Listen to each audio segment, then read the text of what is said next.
Namaste and welcome to the series Banasthali Beyond Boundaries. I am Jharna Sharma, a student of Banasthali Vidyapith, and I have been working with Atal Incubation Center Banasthali to bring out the journey of women-led startups which are creating impact. The idea is very simple and close to my heart.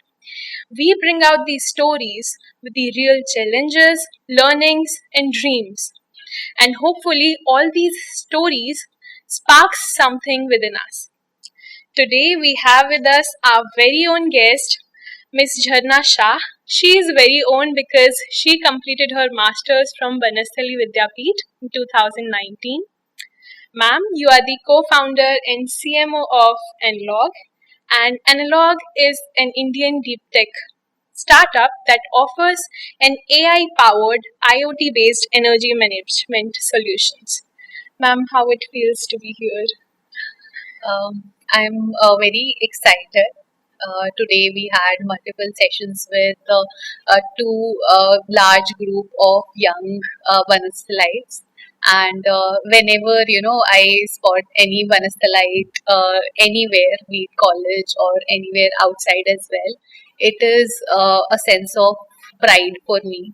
I carry the badge of being a Banasthalite, and it feels great when we see them succeed in different walks of life. So I hope that today through some part of my interaction has contributed, and it will help them to do good and achieve great things. Thank you so much, ma'am. Moving on to our first question. Could you please share your journey and how did your time at Banasthali shape your vision and prepared you for entrepreneurship? My time at Banasthali, I would say, has been the life-changing moment because earlier the background I came from and the exposure, the limited exposure I had, because of that, looked at the world as a small bubble. But when I came out from it, and when I uh, came to Banasthali, there has been a lot of different sessions, interaction, connections with industry people, and overall, I would say, the kind of environment that is built, especially in the MBA course. So we used to have interaction with ECEL and AIC as well. So a lot of things that I got the chance to experience had expanded my view because even when I was in completing my course, so I did not exactly know that after this am I going to go for a startup or what exactly I'm going to do. So I chose to work in corporate for a few years, and I started gathering more and more experience. But what I learned and a few experiments we got the chance to work in here, that has helped me to eventually take the decision uh, how to transition into the entrepreneurial world. Because I would say at Banasthalite, it basically uh, gives the chance to challenge one's potential and expand more and more onto it. So, some part of it I got the chance to work on myself here, and later when I switched to the entrepreneurial journey, I think that is the only thing I would credit to. Ma'am, all of us have to agree with this that Banasthali empowers us in some or the other way. Yeah, absolutely. The second question is, as a woman working in the energy and tech sector, do you think there is enough population of women as men? And if not, then why? Okay. So the truth around this is, even when we look at the tech sector, so there is still some the difference between men and women would be 60-40. Yeah. But when we look at energy segment per se, so the ratio is even more skewed because energy is something which which is not that attractive. So it is I would say unsaid bias women are advised or somehow inclined towards go for the industry roles जहाँ पे ज़्यादा opportunities है, which are easier. So women are consciously or subconsciously pushed towards those, and that is why sectors like energy or tech is an exception, but somehow this kind of skew happens because of that. But I think the people who are starting out, all the Banasthalites, I would say, so they should look at building their career into fields which are not that conventional. Like choose the ones, the path that is less chosen. So they can definitely go ahead. There is nothing that can stop them. It might be something like they might have to prove themselves a little more, but I think that is a thing which happens in every area. So obviously sectors like energy and tech gives them the chance to go a little extra mile and prove themselves. What attracted you to go towards energy sector? My attraction, I would say, is in electricity, our life is incomplete without it. If you do not have, maybe internet for a day, so you feel some kind of problem. If you don't have electricity for a day, you don't have it, so it will hamper your life more. So from that side, I felt electricity does play a role in major everyday life. And eventually, when I got into this field more and more, I realized that as a system, there has been a lot of gaps. And there are so many areas where we can improve. So be it working with businesses in bringing their energy efficiency, which ultimately helps in reducing their carbon footprints and all. So that was one of the area which attracted me, and it's basically when we talk about ourselves that we are pushing our limits, so energy was one of the area which I felt okay, if I will push my limit, I will expand more and more into it. So that's how the transition happens. Okay. For our curious learners, can you please break down how your technology works to save the electricity? Okay, so our solution is basically a full stack end-to-end solution. It starts from a hardware.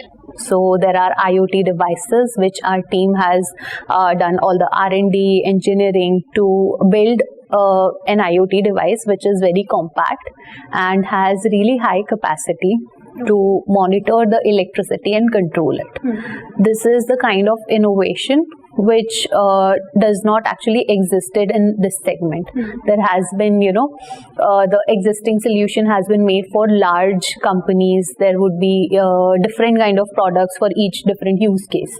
But we unified all of that, and through our IoT devices, we basically wanted that we want to help as many people. So how do we do that? Making a standard product which can be suitable for any use case. So that is the hardware side of innovation. And then we also realize, apart from those large companies which hire dedicated teams to manage the electrical system, in smaller businesses or medium-sized businesses who are paying the bills in lakhs, they are not able to save their electricity. So because they don't have the access to technology or the technical people deployed into it. So rather than, having to have those trained people, we made our system smarter, which does not require human intervention. Basically, the devices are gathering all the data, and then on top of that, the AI is working, analyzing all the data. It basically improves the efficiency more than the manual effort. So overall, it's working. There is the hardware, there is the AI, and it is making this entire energy saving process without any manual effort. So wherever there is going to be a wastage, our devices and AI will make sure that it is minimized. Okay. If you could collaborate with students or women innovators on a dream project, so what would it be? A dream project. Um, I think while working in this segment or being in corporate life and having all the exposures, I think there is one major part which a lot of people in this journey yet neglect is the self-care.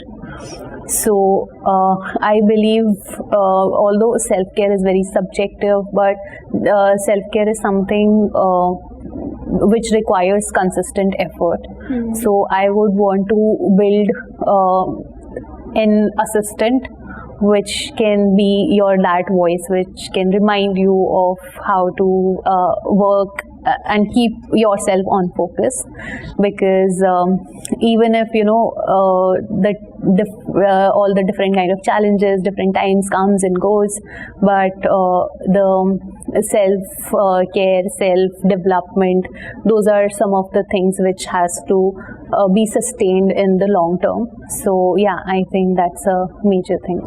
That's so thoughtful, and it's the need of absolutely. So moving on to the next question, one piece of advice to female students who are dreaming of starting their own venture. So what would it be?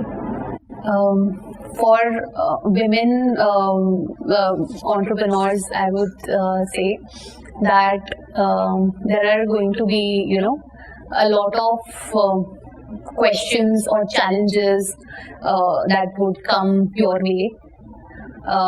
It's the matter, you just have to prepare yourself or shield yourself to face all of those things, but also have an internal, point of view or internal ground which can sustain you through all of these kind of challenges.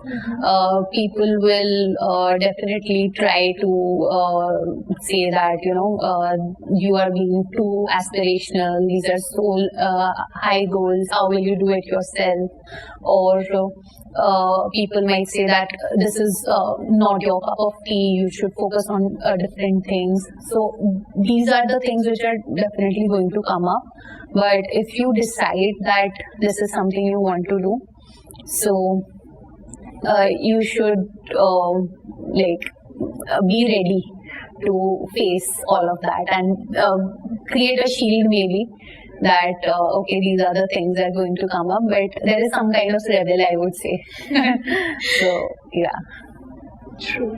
So what inspired you to co-found Enlog, and how did you decide to focus on AI-powered energy management?